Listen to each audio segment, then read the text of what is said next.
Chairman Durbin, Ranking Member Grassley, and distinguished members of the Judiciary Committee, thank you for convening this hearing and for considering my nomination as Associate Justice of the Supreme Court of the United States. I am humbled and honored to be here, and I am also truly grateful for the generous introductions that my former judicial colleague, Judge Tom Griffith, and my close friend, Professor Lisa Fairfax, have so graciously provided. I'm also very thankful for the confidence that President Biden has placed in me and for the kindness that he and the First Lady and the Vice President and the Second Gentleman have extended to me and my family. Today will be the fourth time that I've had the honor of appearing before this committee to be considered for confirmation. Over the past 3 weeks, I have also had the honor of meeting each member of this committee separately, and I've met with 45 senators in total. Your careful attention to my nomination demonstrates your dedication to the crucial role that the Senate plays in this constitutional process, and I thank you.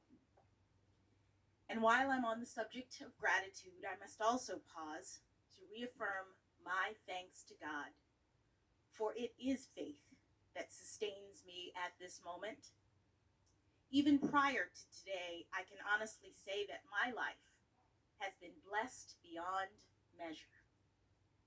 The first of my many blessings is the fact that I was born in this great nation a little over 50 years ago in September of 1970. Congress had enacted 2 civil rights acts in the decade before, and like so many who had experienced lawful racial segregation firsthand, my parents, Johnny and Ellery Brown, left their hometown of Miami, Florida, and moved to Washington, D.C. to experience new freedom. When I was born here in Washington, my parents were public school teachers, and to express both pride in their heritage and hope for the future, they gave me an African name, Ketanji Onyeka, which they were told means lovely one. My parents taught me that unlike the many barriers that they had had to face growing up, my path was clearer, so that if I worked hard and I believed in myself in America, I could do anything or be anything I wanted to be. Like so many families in this country, they worked long hours and sacrificed to provide their children every opportunity to reach their God-given potential. My parents have been married for almost 54 years, and they're here with me today. I cannot possibly thank them enough for everything they've done for me. I love you, Mom and Dad. My father, in particular, bears responsibility for my interest in the law. When I was 4, we moved back to Miami so that he could be a full-time law student, and we lived on the campus of the University of Miami Law School. During those years, my mother pulled double duty, working as the sole breadwinner of our family while also guiding and inspiring 4-year-old me. My very earliest memories are of watching my father study. He had his stack of law books on the kitchen table while I sat across from him with my stack of coloring books. My parents also instilled in me and my younger brother, Ketaj, the importance of public service. After graduating from Howard University, Ketaj started out as a police officer, following 2 of our uncles. After the September 11th attacks on our country, Ketaj volunteered for the Army and eventually became an infantry officer serving 2 tours of duty in the Middle East. Ketaj is here today providing his love and support, as always. And speaking of unconditional love, I would like to introduce you to my husband of 25 years, Dr. Patrick Jackson. I have no doubt that without him by my side from the very beginning of this incredible professional journey, none of this would have been possible. We met in college more than 3 decades ago, and since then, He's been the best husband, father, and friend I could ever imagine. Patrick, I love you. William, Patrick's identical twin brother, is here as well, along with his wonderful wife, Dana. Also here from Park City, Utah, are Patrick's older brother, Gardy, and his wife, Natalie. And last, but certainly not least, my very dear in-laws, the matriarch and patriarch of the Jackson family, Pamela and Gardner Jackson, have traveled here from Boston to be with me today. I'm saving a special moment in this introduction for my daughters, Talia and Layla. Girls, I know it has not been easy as I've tried to navigate the challenges of juggling my career and motherhood. And I fully admit that I did not always get the balance right. But I hope that you've seen that with hard work, determination, and love, it can be done. I am so looking forward to seeing what each of you chooses to do with your amazing lives in this incredible country. I love you so much. There are so many others who are not here today, but whom I need to acknowledge. I have a large extended family on both sides. They are watching from Florida, North Carolina, New Jersey, Connecticut, New York, Massachusetts, Colorado, and beyond. I also have incredible friends. 3 of my college roommates came here today to support me, and I have so many other boosters from Miami Palmetto Senior High School, Harvard undergrad, Harvard Law School, and all throughout my personal and professional life. I've also had extraordinary mentors, like my high school debate coach, Fran Berger. May she rest in peace. She invested fully in me, including taking me to Harvard, the first I'd ever really thought of it, to enter a speech competition.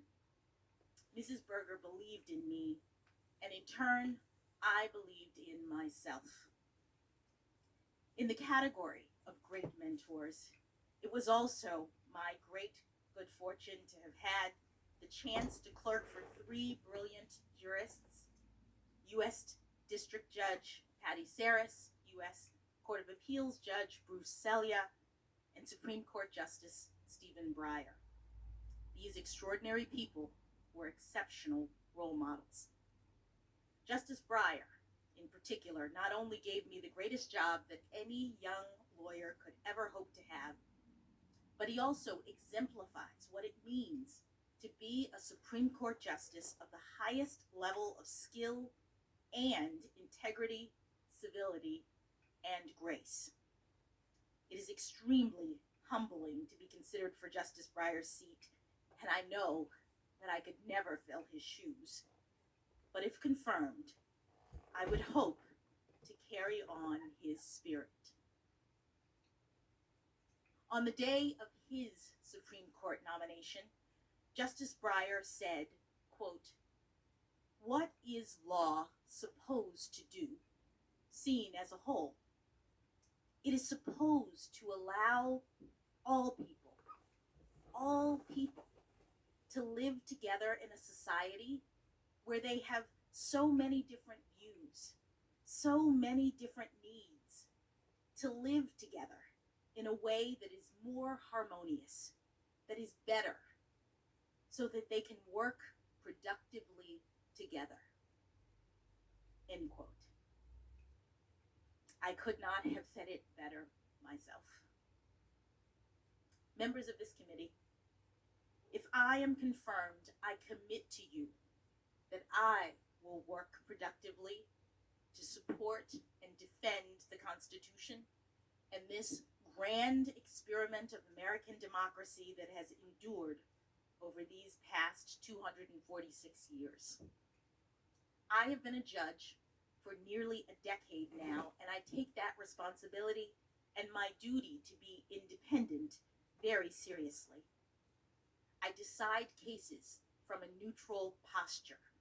I evaluate the facts, and I interpret and apply the law to the facts of the case before me without fear or favor, consistent with my judicial oath.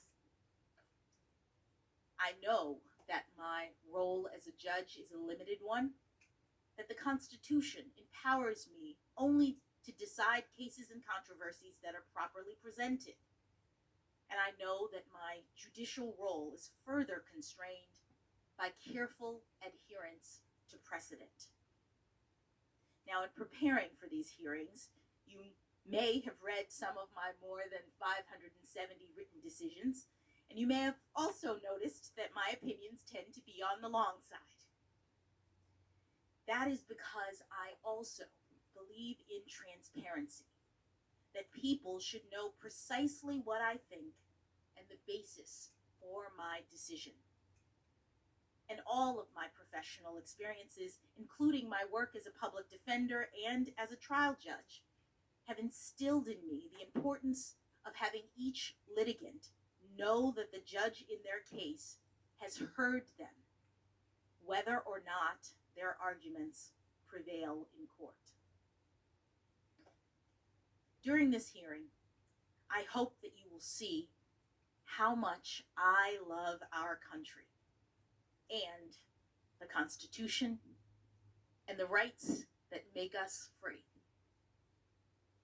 I stand on the shoulders of so many who have come before me, including Judge Constance Baker Motley, who was the first African-American woman to be appointed to the federal bench and with whom I share a birthday. And like Judge Motley, I have dedicated my career to ensuring that the words engraved on the front of the Supreme Court building, "Equal justice under law," are a reality and not just an ideal. Thank you for this historic chance to join the highest court, to work with brilliant colleagues